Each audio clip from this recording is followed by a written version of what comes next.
Hello friends, welcome back to my channel.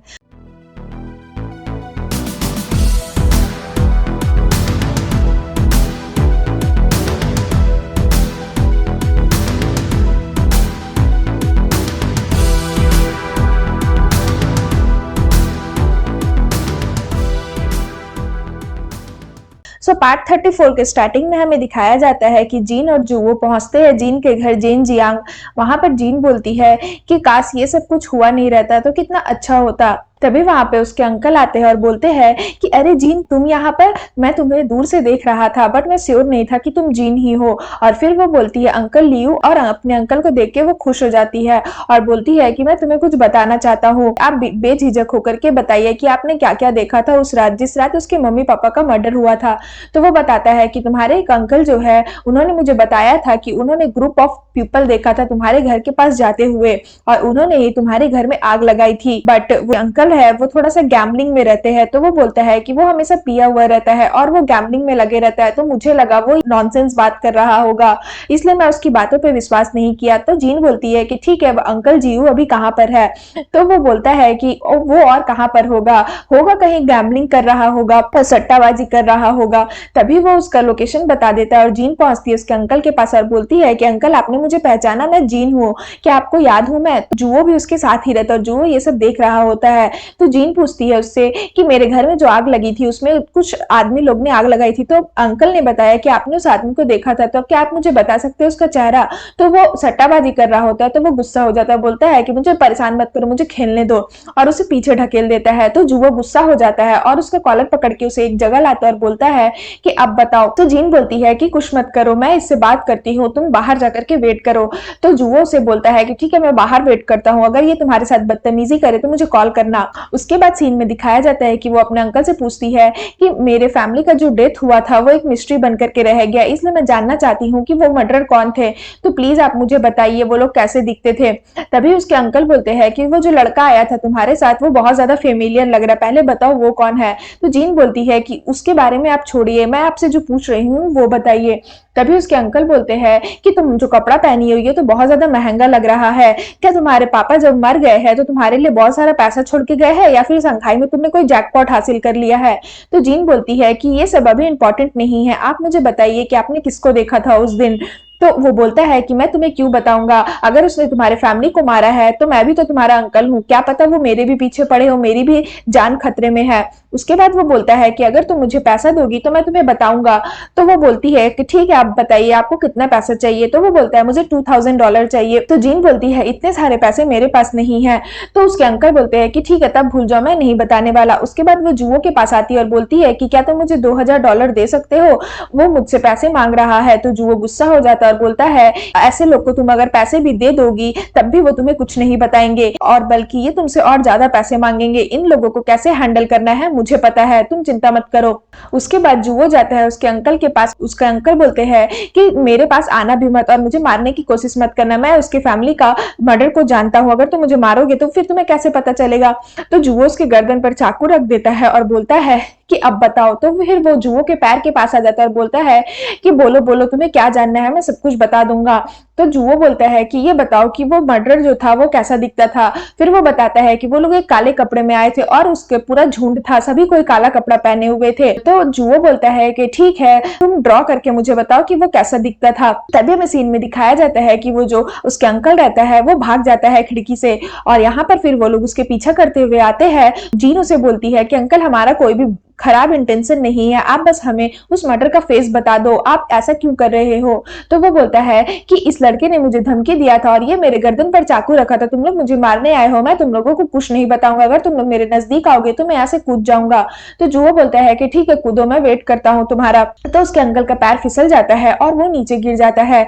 तो gene बिना कुछ सोचे समझे उसे बचाने के लिए जाती है और वो भी गिर जाती है, और जुओ उसे बचाने जाता है तो वो भी गिर जाता है। लेकिन जुओ क्या करता है, जीन को तो बचा लेता है, बट वो खुद को नहीं बचा पाता है और वो भी खाई में गिर जाता है। उसके बाद यहाँ पर जीन बैठ करके रो रही होती है, तभी जुवो ऊपर आता है और जीन उसे देख के रोने लगती है और बोलती है कि मैंने तो सोचा कि तुम मर गए, मैं डर गई थी कि मैं अब तुम्हें दोबारा कभी नहीं देख पाऊंगी। तो जुवो बोलता है कि तुम डर गई थी कि तुम मुझे दोबारा नहीं देख पाओगी? तो जीन बोलती है कि हाँ, और जुवो ये सुनकर के बहुत ज्यादा खुश हो जाता है और बोलता है कि चिंता मत करो, मैं इतना जल्दी नहीं मरने वाला। उसके बाद वो बोलती है मेरे वजह से अंकल यहाँ से कूद गए। तो जुवो बोलता है कि इससे तुम्हारा कुछ लेना देना नहीं है, तुम ये सब भूल जाओ। उसके बाद वो बोलती है कि क्या अंकल ने तुम्हें कुछ बताया? तो वो बोलता है हाँ, उसने कुछ बताया तो था, बट वो कुछ नॉनसेंस बात कर रहा था, मुझे नहीं लगता कि उसने किसी भी मर्डर को देखा होगा, वो बस ऐसे ही झूठ बोल रहा था।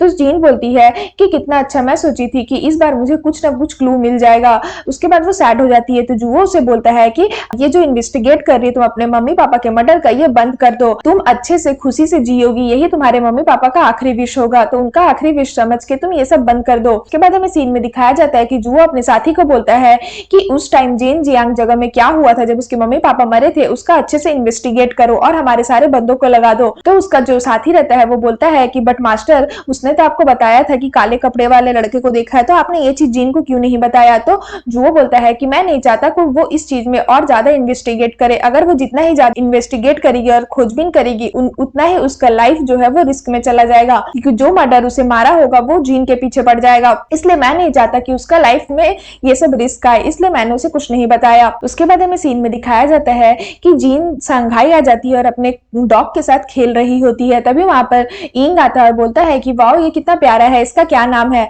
उसके बाद वो बताती है कि मैंने कुछ दिन पहले इसे अपने घर के पास पाया था, ये मुझे बहुत ज्यादा प्यारा लगा और ये अनाथ है, इसके मम्मी पापा भी नहीं है, तो मैंने सोचा मैं ही इसे पाल लेती हूँ, मेरे साथ कोई कंपनी देने वाला भी हो जाएगा। तो इंग बोलता है उस कुत्ते को कि क्या तुम मेरे साथ ड्रिंक करोगे? तो वो बोलती है कि इंग, आज मैं बहुत थकी हुई हूँ, प्लीज तुम घर चले जाओ। तो इंग बोलता है कि अच्छा, मेरे साथ बैठकर कोई ड्रिंक करने वाला भी नहीं है, तुम भी मेरे साइड नहीं हो, मैं आज बहुत ज्यादा सैड हूँ।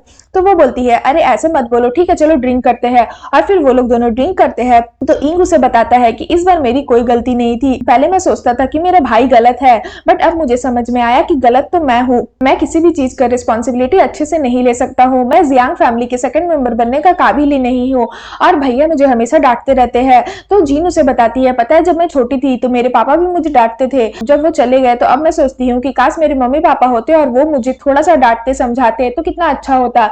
तो इंग बोलता है कि क्या तुम खुश हो? तो वो बोलती है कि नहीं, मैं खुश नहीं हूँ, तुम ऐसे अपसेट दिख रहे हो, तो तुम्हें अपसेट देख करके मैं कैसे खुश हो सकती हूँ। उसके बाद वो बोलता है कि पता नहीं मैं अपने घर के लिए कितना भी कुछ कर लूं, बट हमेशा मैं गलत ही हो जाता हूँ, सभी कोई मुझे खराब सोचते हैं, सभी को लगता है कि मैं कुछ काम नहीं कर सकता हूँ, मेरे भैया ही सब कुछ कर सकते हैं, बट शायद ये सही भी है, मैं सच में कुछ नहीं कर सकता हूँ। उसके बाद वो बोलती है कि तुम्हें पता है आजकल मेरा भी लाइफ बहुत ज्यादा खराब चल रहा है। तभी वो देखती है कि इंग सो चुका है। उसके बाद दूसरा दिन होता है और हमें सीन में दिखाया जाता है कि जो मे हुआ कंपनी की मैनेजर रहती है वो मिंजू के पास आती है एक डॉक्यूमेंट लेकर के और बताती है कि मैं इतना ही इन्वेस्टिगेट कर पाई, किसी ने $50,000 मे हुआ कंपनी के बैंक से निकाले हैं और ये डायरेक्टर ने ही निकाले हैं, ये पैसे किसे दिए गए हैं ये हमें नहीं पता है। तो वो बोलती है कि ठीक है, तुम्हें ये डॉक्यूमेंट कहाँ से मिले ये बताओ। तो वो बोलती है आप किसी को भी मत बताइएगा कि ये डॉक्यूमेंट मैंने आपको ला करके दिया है, वरना मेरी जॉब मुश्किल में पड़ जाएगी। तो वो बोलती है कि ठीक है, तुम चिंता मत करो।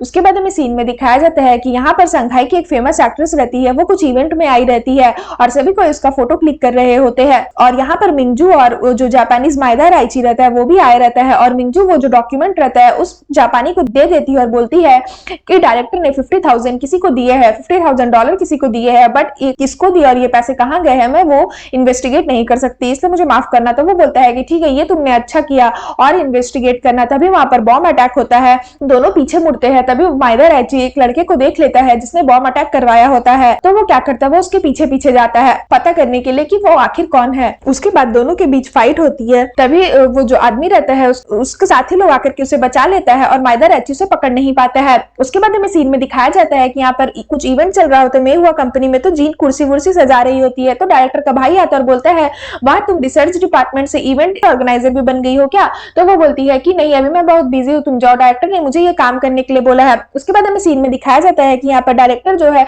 वो वही एक्ट्रेस के साथ रहती है जो शंघाई की फेमस एक्ट्रेस रहती है। तो वो बताती है ये शंघाई की फेमस एक्ट्रेस और ये हमारा प्रोडक्ट यूज करेंगी, तो ये मे हुआ कंपनी के लिए बहुत बड़ा बात है और इस तरह से प्रोग्राम चलता है। तभी वहां पर मायदा राइची और उसका साथी भी आता है और इधर जीन बाहर आती है, तभी उसके पैर से एक फ्लावर पॉट गिर जाता है पर और फिर सीन यहाँ पर खत्म हो जाता है। सो फ्रेंड्स, अगर आपको मेरी वीडियो अच्छी लगे तो प्लीज मेरे वीडियो को लाइक करिएगा, मेरे चैनल को सब्सक्राइब करिएगा। मैं इसका नेक्स्ट पार्ट लेकर के आऊंगी जो बहुत ज्यादा इंटरेस्टिंग होने वाला है, क्योंकि इसमें दिखाया जाएगा कि माइदा रायची जीन देख पाता है या नहीं देख पाता है, क्योंकि उन लोग दोनों का हिस्ट्री से कुछ कनेक्शन रहता है जो मैं आपको नेक्स्ट पार्ट में बताऊंगी। सो फ्रेंड्स, आज के लिए बाय बाय, मिलते हैं फिर से एक न्यू वीडियो के साथ।